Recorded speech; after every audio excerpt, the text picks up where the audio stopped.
فيجب عليكم يا معشر السلفيين أن تتعاونوا على البر والتقوى. وأعظم البر والتقوى تمسككم بالمنهج السلفي، تمسككم بالسنة، وينضم إليه أن تأخذوا بوصية نبيكم صلى الله عليه وسلم: المؤمن للمؤمن كالبنيان يشد بعضه بعضا. ويتحقق هذا بأمور،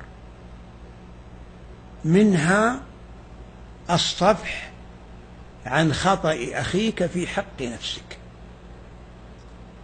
ثانيا، إذا كان هذا منقولا إليك من شخص فأعرض، لأن كثيرا من النقلة يسيئون إما لسوء قصد أو لسوء فهم، فالأول مستبعد إن شاء الله فيما بينكم، يعني سوء القصد، وسوء الفهم قد يحصل.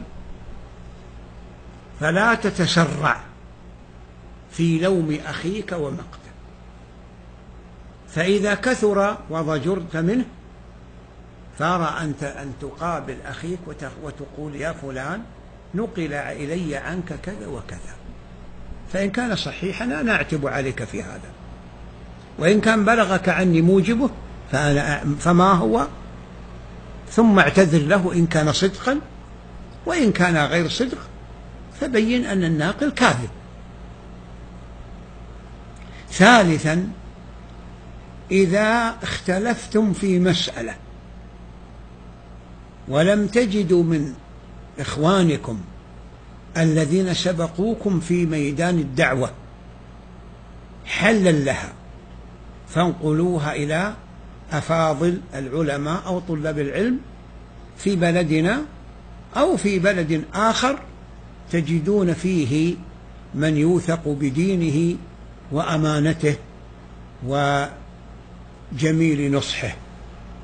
نعم.